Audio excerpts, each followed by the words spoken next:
شارۆچکۆی کۆیەوە بۆ جارێکی دیکە و لە بەرنامەی دووهەمدا سڵاو و ڕێز و خۆشەویستی ئەمەتان ئاراستە بێت.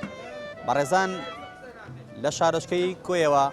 پەیامێکی دیکەی هاوڵاتیان بۆ ئێوەی ئازیز و خۆشەویست دەگوازینەوە و ئومێدەوارین پەیامی ئەم جارەشمان بەدڵی ئەوەی ئازیز و خۆشەویست بێت. بەڕێزان دەمانێت لە هاوڵاتیان بپرسین تا چەند پێت باشە لایەنە سیاسەکان کۆک بن، ڕێک بکەون، وەک لەوەی شەڕ بکەن، لە یەکتری بترازێن، لە یەکتری بخوێنن، ڕابردوو یەکتری هەڵبدەنەوە و یەکتری پێ زویر بکەن. بابزانین هاوڵاتیان سەبارەت بەم بابەتە بۆ یەک ڕیزی ماڵی کورد، بۆ ڕێکوتنی لایەنە سیاسەکان، بۆ ئاشبوونی لایەنە سیاسەکان بۆ چوونەکانیان چییە؟ فەرون با پێکەوە گوێبیستی وەڵامەکانی هاوڵاتیانی شارۆچکەی کۆیە بین.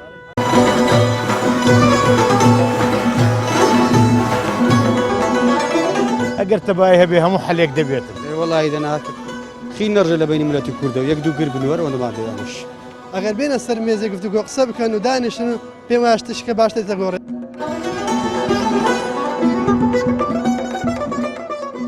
دەرەسەرفی کە ماڵی دنیا بۆ دوا ڕۆژنێک بەتیە پارە بۆ گۆڕنان بدرێت کە پنجیرفای نییە. ئەوانش با ئەو پارێک ئێستا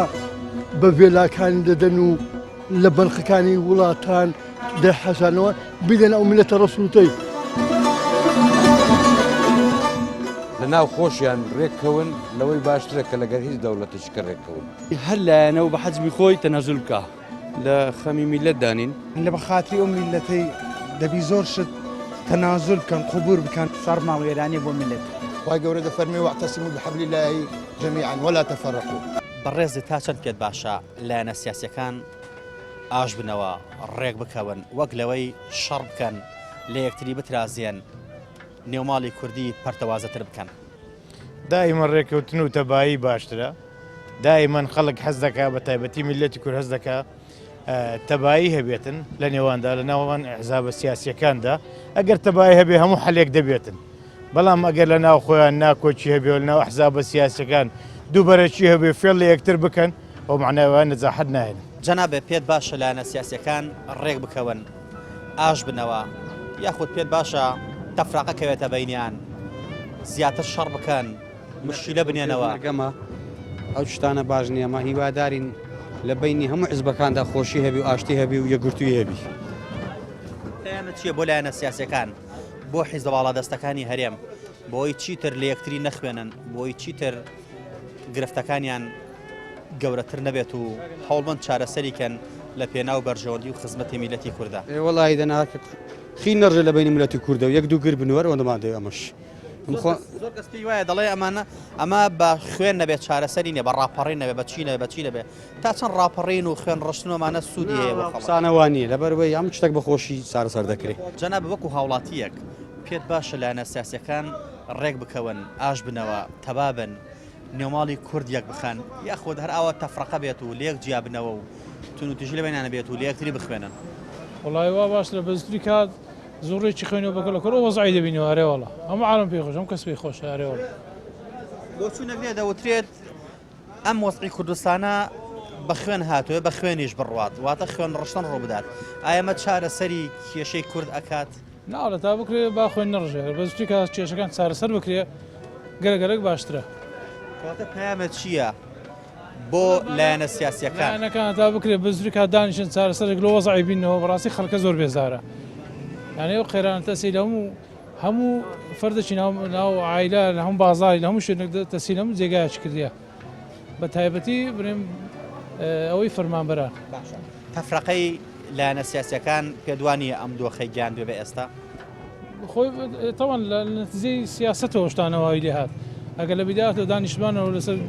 دانیشتنێکی گفتوگویەکی ڕێکپێک ئەو وەزعەوای لێ نەدەهات. ئەگەر هەموو لە ڕێککەوتبانە لەسەر ئاستەکی ڕێکوپێک و لەسەر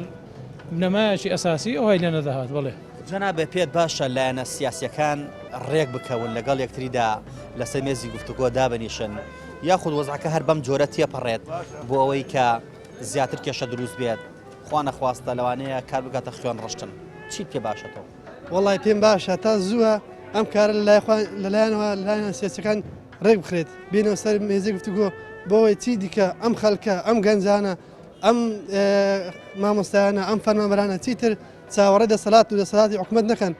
بۆ نمونە ئێستا ئەو پەرلەمانە فەرمو ساڵێک و شتێکە پەکی خەوتووە لایەنەچیەکان ناوماڵیان تێک چووە ئەگەر بێنە سەر مێزێک گفتوگۆ قسە بکەن و دانیشتن و پێم وایە شتێکە باش دەگۆڕێ ئەگەر نا ئەو ها بمێنێتەوە دڵنیا خراپتر دەبی لە پاشتر. باشە بۆ چوونەگەیە ناو خەڵکەیە تۆزێک بۆ چوونێکی شەڕەنگێزانەیە دەوترێت ئەمانە بە خوێن هاتوونەتە سەر حکوم دەبێت بە خوێنیش لا بچن ئەمە تا چەند خزمەتی میلەتەکە تۆ بە خوێن ڕشتن دوجاری ئەگەر خوێن بڕژێت بە دڵنیاییەوە هەر میلەتە هەژارەکە میلەتە ڕەشڕوتەکە زەرەکات لە ڕابردوویشمان بینیمان خوێنی کوڕی خەڵک ڕۆشت و هیچ سوودێکیش نەگەێنرا تا چەند ئەم بۆ چوونە ڕاستە وەڵی بە خوێن هیچ شێک چارە سەر نابی دنیاکشمان تێ بە خوێن ئاخیر دەبێنەوە سەرێک دەستێک ماسکەن و سلعی بکەن ناوبینی خۆیاندا ئەوە تا بینی خوێن چەندان عشیرەتی بەشڕاتن چەندیان نەفەرەیە کوشتووە کەچی ئیسفادە نەبووە ئاخری هاتنە ئاش بنەوە هاتن ناو مالێک دوو بەڵام ئێمە ئێستا ئەو حکوومەتەش چەندی شەڕ بکرێت چەندی خوێن بڕژێ هیچ ئیسفادە نیە لە تەنها زەرری میلەتی کووردە تەنها فەقیر دەکوژرێ ئەوە تا شەڕی داعش کەچی مەسئولەکان هیچیان لێ نایەن بەرپرسەکان هەریەکە لە خۆ لە جێیەکن دەگەڕێن بە کەیفی خۆیان کەچی قەرشی فەقیر شەهید دەبی لەبەرەکانی جەنگ بۆ ئێستا لە شەڕی داعشە چەندین گەنج چەندی فەقیر چەندی هاوڵاتی شەهید بووە هیچیشیان بە خوێنی شەهید ئەسیب ناکرێن لە دەسەڵاتە کاتە چی بکەین بۆی کە یەک ڕیزی ماڵی کورد یەک بخەین بە جۆرێکە ئیتر کێشەکان کۆتایی بێت وڵی پێم باشە پەرلەمان چا بکرێتەوە ئەوە ئەو شتە یاسانە بخنەوە سەر جێی خۆی بۆ نمونە ئێستا گەر سەرۆک ماوەی بەسەر چووە سەرۆک شکال بژێرێتەوە هەڵبژاردنەشکە بکرێت بۆ سەرۆکی هەرێمی کوردستان بۆ ئەوەی چی دیکە ئەم خەڵکە چاوەڕێ ئەم دەسەڵاتە نەکە لە بەڕێستە پرسم وەکو هاوڵاتیەکی کوردستان و شارۆچکەی کۆیە جەنابە پێت باشە لایەنە سیاسەکان شەڕکانیان ئاش بنەوە ئاش بنەوە دایمەن ئاشتی باشتر لە شەڕ لە شەڕ هیچ شتێک پێیان نابی پێیاژ نەبوو هەر ماڵوێرانیە شەڕ فەقیر و هەژارێک تیاچێت فەقیر و هەژار تیادەچ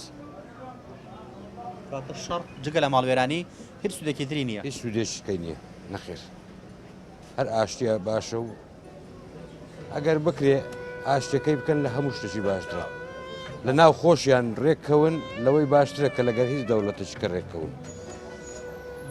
پێشەوەی لەگەر هیچ شوێنەک ڕێکەوی ناو ماڵی خۆت ڕێکخەی ئەو زە دوایی ئەوە هەرچی دەکەی هەوڵە بۆ چوونێکی شەڕەنگێزی هەیە لە ناو هەندێک کەسا دەوترێت ئەبێ بە خوێنە مەزعات چاکەیت بە ڕاپەڕین چایەکەی ئایا ڕاپەڕین و خوێن ڕشتن حەلی مۆزوعی ئێمە دەکا هەر منداڵی فەقیری تێدەچی بە ڕاپەڕینیش منداڵی فەقیر تێدەچی و لە ناو دەچی خەڵکی دەورەمەند و خەڵکی سەرمایەدار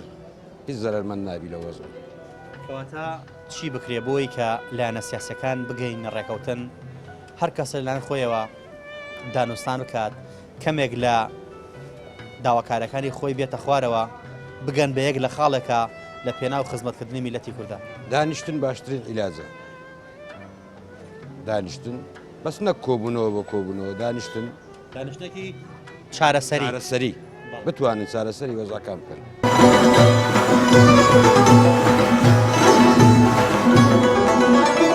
ئەگەر تەبای هەبێ هەموو حەلێک دەبێتن وڵی دەناکە خی نەڕژە لە بینی ملەتی کوردە و یەک دوو گر بنوەرەوە لەمادەیانش ئەگەر بێنە سەر مێزێک گفتوگۆ قسە بکەن و دانیشتن و پێم وایە شتێکە باش دەگۆڕێ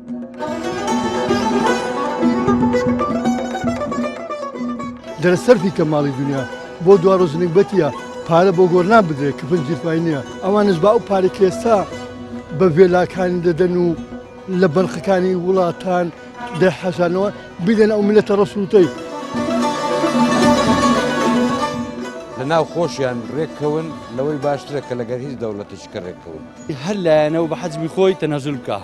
لە خەمی میلەت دانین لە بەخاتری ئەو میلەتەی دەبی زۆر شت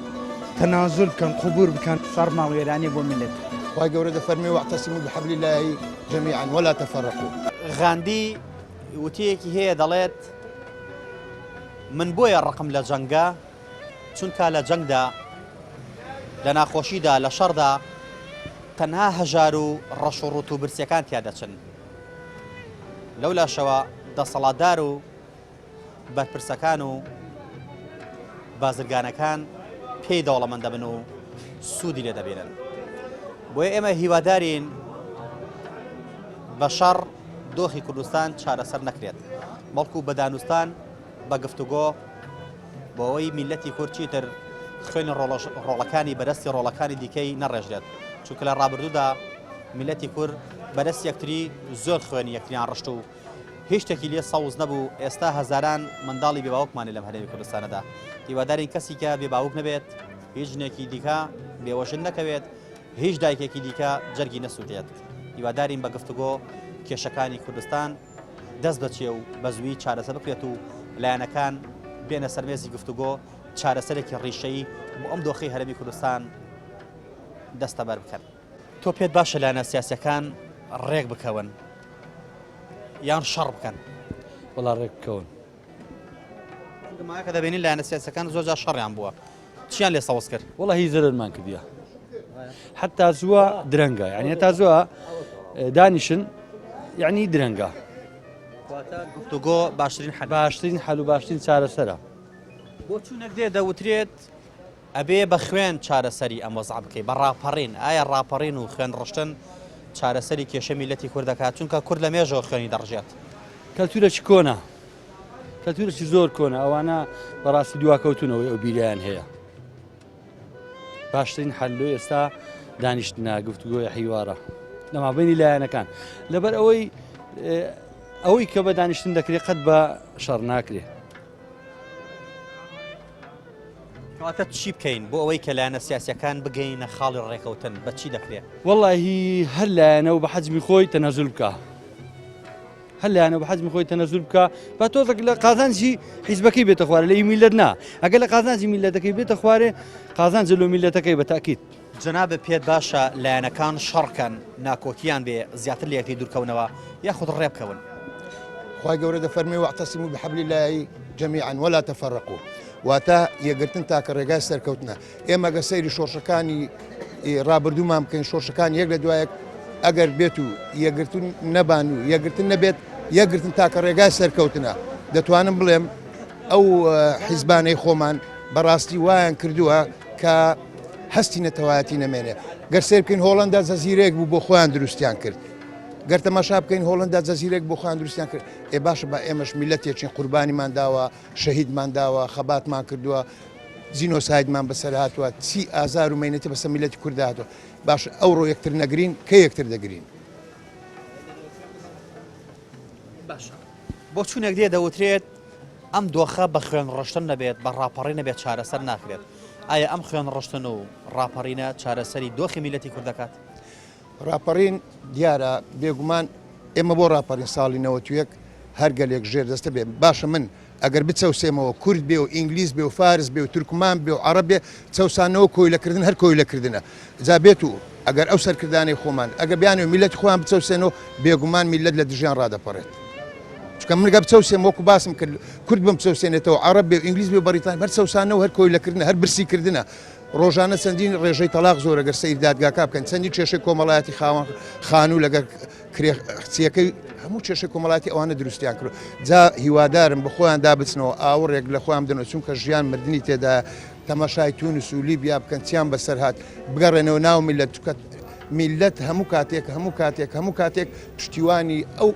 حیزبانە بووە هەر ئەو میلەتەش بوو خەباتی کرد قوربانیدا ئەنفال و جینۆسایدمان بەسەرات بۆی ئەوڕۆ ئازاد بین بۆیە داواکارم بیکەنە خوێنی شەهیدان دایکی شەهیدان مناڵە بێنازەکان لەسەر یەک مێزی گفتوگۆ دانیشتن و دەست لە ناو دەستی یەکنێن بۆ ئەوەی بتوانین کوردستان بەرەو ئارام بژێڕینەوە پێویستە لەسەر هەموو سەرکردەکانی کورد خۆی لە هەموو جیهاندا هەموو سەرکردەکانی وڵات با تەماشاکەن چەندین ئابووری ناس و چەندین ڕاوێژکاری سیاسیان هەیە چی بکەن بۆ بەرژەوەندی خۆشگوزەرانی میلەتەکان بەڵام ئێمە چەندین مستەشاریان هەیە دەر چی بکەین بۆی میلەتەکەمان لە ناو بین چی بکەین بۆی برسی بکەین بۆیە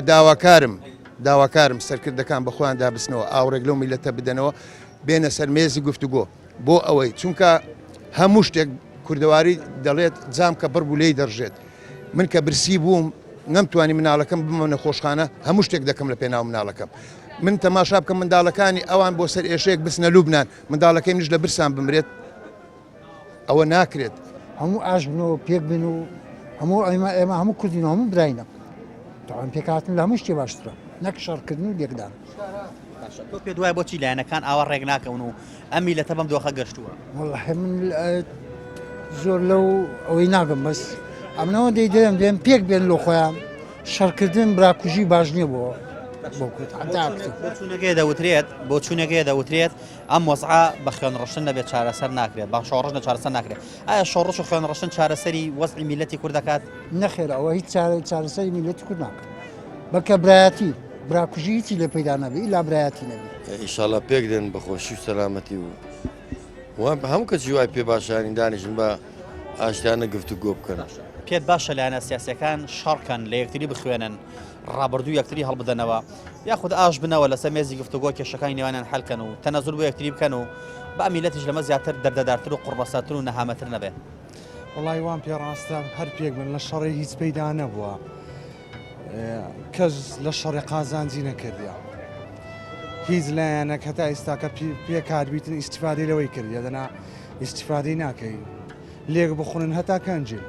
زۆریان لێ خۆن هیچ ئیسیفادەچیان لێک نەکرد عالەمیش بێزار و کەسابە نییە ئیژ نییە هیچ شتێکی نییە و عالم دری هیچ بە هیچ شتێکی خۆش نییە و باشە تۆ پێ دوای بۆچی لایەنە سیاسیەکان ڕێک نەکەوتون تا ئێستا و کێشە میلەتیان بەلاوە گرنگ نییە وڵی وجا ئەوە شتێکی سیاسیە یعنی نازم ناوی چی دێنێم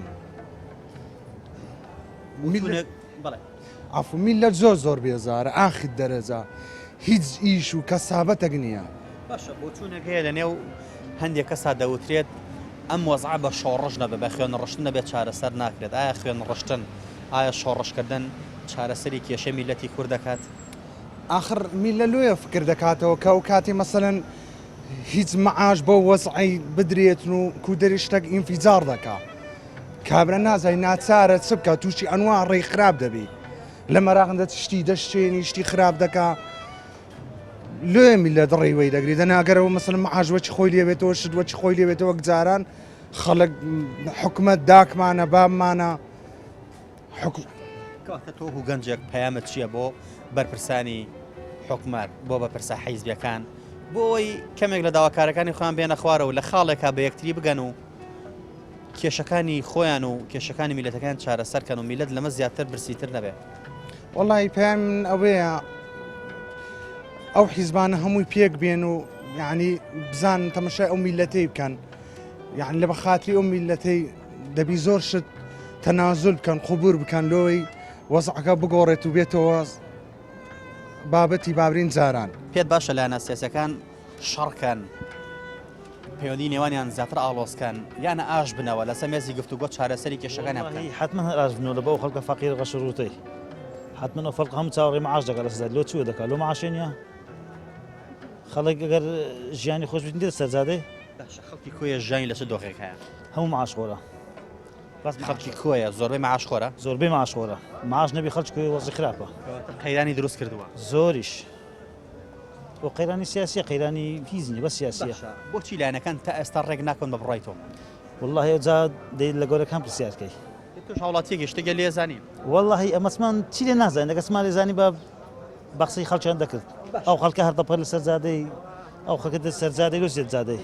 بۆ چوونەکەی دەوترێت هەندێک کەسەیە دەڵێن ئەم وەزعە بە خوێن ڕشتن نەبێت بە شۆڕژ نەبێت چارەسەر ناکرێت ئایا خوێن ڕشتن ئایا شۆڕشکردن کە تەنها و تەنها ڕەش و ڕوت و هەژارەکان تیا بنە قوربانی چارەسەرم دۆخاکە نەخێر چارەسەر ناکات خوێن ڕشتن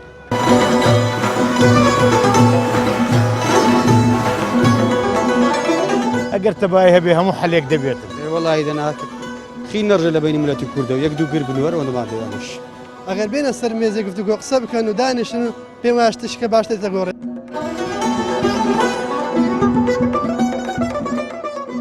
دەرەسەرفی کەماڵی دنیا بۆ دوا ڕۆژنێک بەتیە پارە بۆ گۆڕنان بدرێت کە پنجیرفای نییە ئەوانش با ئەو پارێک ئێستا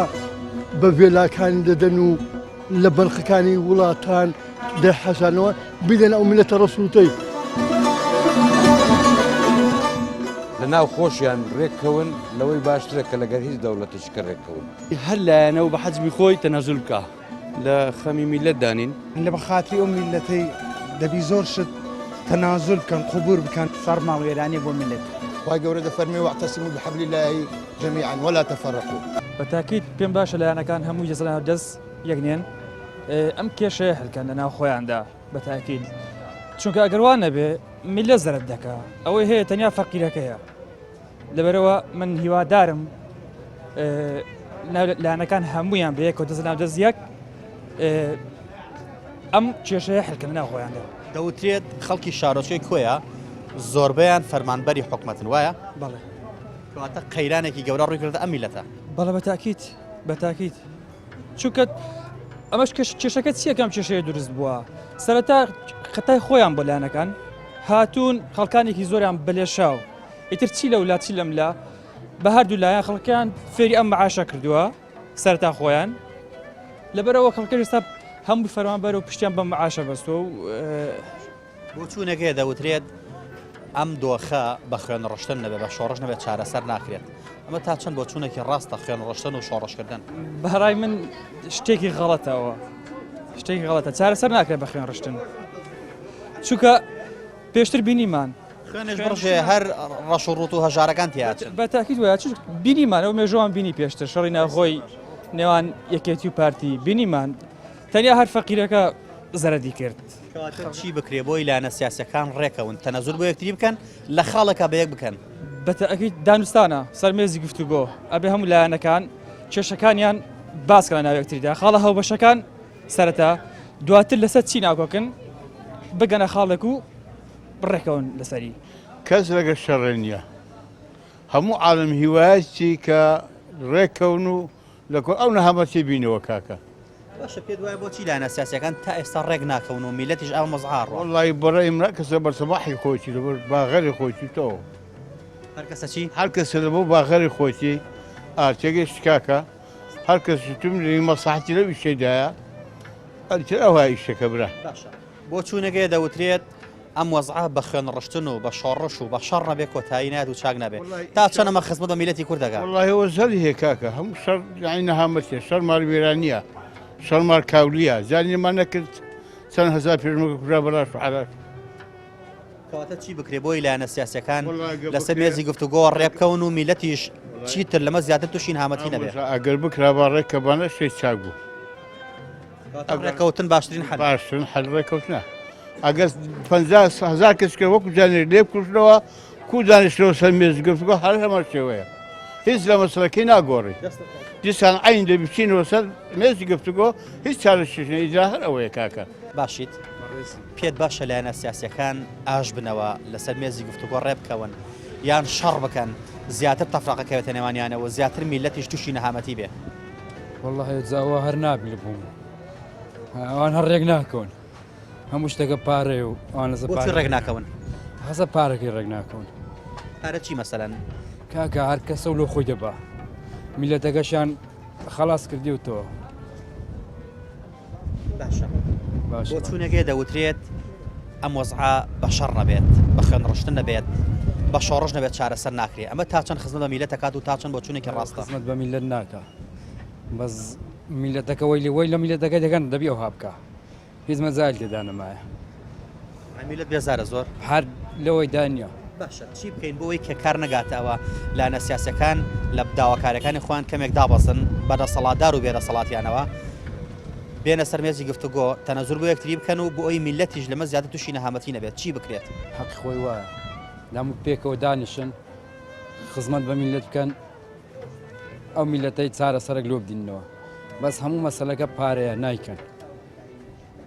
دەنا لە هەموو دەوڵەتەکی سەرۆکی حکوومەت دوو سارە سێ سارە بە لۆ خۆی دادنیشی بەس کە نەیکەن پێت باشە لایەنە سیاسیەکان دابنیشن بە گفتوگۆ کێشەکانیان چارەسەکە یان شەڕ بکەن یا لە ڕاگەاندنەکانەوە لە یەکتری بخوێنن ڕابردوو یەکتری هەڵبدەنەوە گرفتی زیاتر دروستکەن بۆ ئەم میلەتە و ئەم میلەتە زیاتر لەمە تووشی نەهامەتی بێ وەڵی هەر دانیشتن باشە هەر دانیشتن گفتوگۆکردن لەگەڵ یەک چارەسەری هەموو کێشەکان دەکات بە شەڕ هیچ ناکرێت بە شەڕ تاقی کرایەوە لەلایەن دوو حزبی گەورەوە هیچیان بە هیچ نەکرد بەڵام ئەگەر بێت و دابنیشن لەگەڵ یەکتری ئەوە ئیشەڵا کێشەکان چارەسەر دەبێت بەس حیزبی دەسەڵات دەبێت تەنازول بکات ئەگە حیزبی دەسەڵات تەنازول بکات ئەو کاتی ئیشەڵا وردە ئەوە دەبێت چارەسەری هەموو شتێک کە شەڕ بێت هەر شتێک بێت خوێن بڕێژێت کۆتایەکەی هەر دەبێت دابنیشتنەوە. هەر میلەتی ڕەشوڕۆدیش تیاچێ، هەر میلەتی فەقیر و هەژار چەکدارە، هەر میلەتی فەقیر نابینی تا ئێستا کە نابینی یەکێک لە کوڕە دەسەڵاتدارەکان ئەوانی کە مەسئولن بکوژێ خۆیان بەکوژ بدەن. خەڵکە فەقیرەکەش بە قوتی ڕۆژانەیان بوویتە چەکدار، دەنا چەکداری ناکەن بە ئەو دوو حیزبە. کەواتە چی بکرێ بۆی لایەنە سیاسیەکان ڕێک بکەون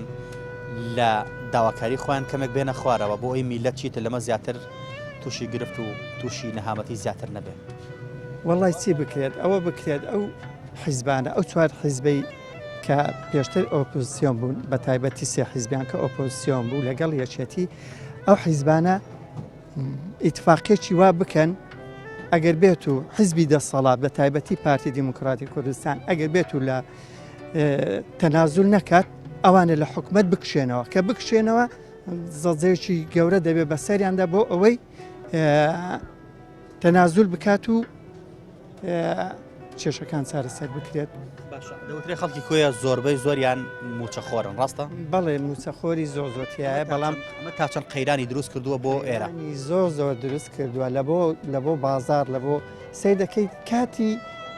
موچە تەوزیع دەکرێت ئەو کاتی بازارەکە تۆزێ دەجوولێت دەناوە چتر بازار کزە بەڕاستی. پێت باشە لایەنە سیاسیەکان هەر شەڕکەن هەر کێشەی گەورەتر بنێنەوە بۆ میلەتەکەیان یاخود ڕێبکەون. تەوان ڕێبکەون باشتر نیەدی ئەی بۆ تا ئێستا ڕێ نەکەوتون لەبە بەرژەوەندی حیزبی لەبەرەوەی هەر کەسە دوێ بەشی خۆی چەندە ڕێک ناکەون لەسەر بەشەکانیان لە خەمی میلەت دانین ئاگایان لە وەزعی میلەت نییە لەبەرەوەی ڕێک ناکەون. باشە بۆ چوونەگەی دەوترێت ئەم وەزعە بە شەڕ نەبێت بە جەنگ نەبێت بە شۆڕش نەبێت چاک نابێت ئەمە تا چەند خزمەت بە میلەتی کورد دەکات بە هیچ شێوەیەک خزمەت هیچ بە شەرێک ناکە نەک بە کورد. شەڕ شتێکی مال وێرانیە مالکاولیە هەر ئاشتی باشترە. کەواتە چی بکەن لایەنە سیاسیەکان بۆ ئەوەی کە وەزعی میلەت باشکەن؟ دانیشن گفتوگۆ بکەن ڕێککەون بەرژەوەندی حیزبی بەلانێن لە خەمی و میلەتەی دابن دابنیشن باشترە و بە گفتوگۆ چارەسەر بکەن باشترە لەوەی کە شەڕ بکەن شەڕ ماڵوێرانی بۆ میلەت. لایەنە سیاسیەکان چی بکەن بۆ ئەوەی کە دۆخی میلەت باشکەن؟ وڵای لایەنە سیاسەکان پێویستە دابنیشن و بە حیوار و گفتوگۆ چارەسەری کێشەکانیان بکەن زۆر باشترە لەوەی کە بە شەڕ و ئاژاوە و با بزانم هیچ نەتایجی هەر دەبێت دابنیشن هەر دەبێت دانیشتن بە دانیشتن چارەسەر بکەن بە شەڕ کۆتایی نایە.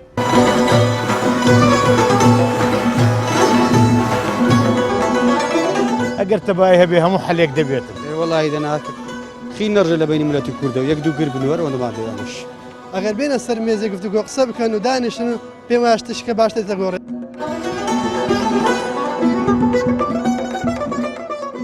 دەرەسەرفی کە ماڵی دنیا بۆ دوا ڕۆژنێک بەتیە پارە بۆ گۆڕنان بدرێت کە پنجیرفای نییە ئەوانش با ئەو پارێک ئێستا بە وێلاکانی دەدەن و لە بەرخەکانی وڵاتان دەحەشانەوە بدەن ئەو میلەتە ڕەسووتەی لە ناو خۆشیان ڕێککەون لەوەی باشترە کە لەگەر هیچ دەوڵەتێکی کە ڕێککەون هەر لایەنەوە بە حەجمی خۆی تەنەزول بکە لە خەمی میلەت دانین لە بەخاتری ئەو میلەتەی دەبی زۆر شت تەنازل بکەن قبور بکەن شەڕ ماڵوێرانی بۆ میلەت. خی گەورە دەفەرمێ واعتەسیموا بحەبلی الله جەمیعا ولا تەفەرەقوا. وتەیەک هەیە لێبوردەیی هی کەسی هی مرۆڤی گەورەکانە لێبوردەیی مرۆڤی گەورەکانە هەڵوێستی مرۆڤ گەورەکانە لایەنە سیاسەکان کورد لە مێژە خوێن و شەڕ و مێژومان سوورە بە خوێنی ئاڵی شەهیدان لایەنە سیاسەکانیشمان سەرکردەکانیشمان پێویستە دەست لێنە و دەست ئەو قسەی مەلای گەورەی کۆیە کە لە شاری کۆیەمە ئاسوودەتر بکەن بە برن مەلای گەورە تۆخت خۆی هاتگۆ بەڵام ێمە وا دەکەین مەلای گەورە وتوێتی هەتا دەمرم لە بۆ کوردان دەناڵم ئاخ ناگەن بە مرات بەڵام بابگەنە مرات با دەست ناو دەستکەن پیرەمێردی نەمریش قسەی هەیە دەرەسەرفی کە ماڵی دنیا بۆ دوا ڕۆژنێک بەتیە پارە بۆ گۆڕنان بدرێت کە پنجیرفای نییە پارە ناستە گۆڕ ئەوانش با ئەو پارێک ئێستا بە وێلاکانی دەدەن و لە بەرخەکانی وڵاتان دەحەشانەوە بدەن ئەو میلەتە ڕەسووتەی فەرمو شاری کۆیە ئەوە فەرمو زستان دەهات لە ماڵی خۆم یەک قەتە منەوت نییە نەوت دابەش ناکرێت لەسەر بەحری نەوتین بەسە تاکەی دوای میلەت لێتان هەڵگەڕێتەوە ڕاپەڕین کرا دژی ڕژێمی بەعەز دوژمن بوو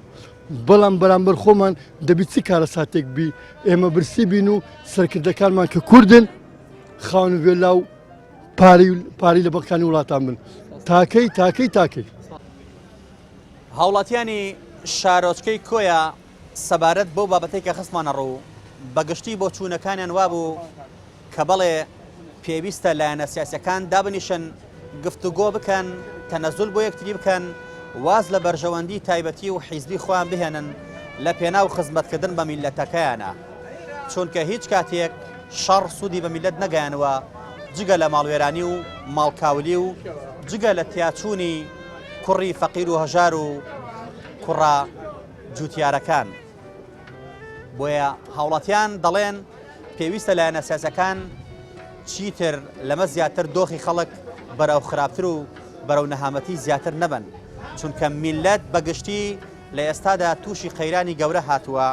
بەهۆی کێشەی دارایی و بەهۆی کێشەی بودجەوە بۆیە هاوڵاتیان بەگشتی ئاوەتە خواسی ئەوەن کە لایەنەکان لەسەر مێزی گفتوگۆ چارەسەری کێشەکانی نێوانیان بکەن لە پێناوی بەرژەوەندی میلەتەکەیاندا ئەمە هەموو کاتێک باشتر بووە لە شەڕ چونکە شەڕ جگە لە تەفرەقا جگە لە تووڕەبوون جگە لە هەڵچوون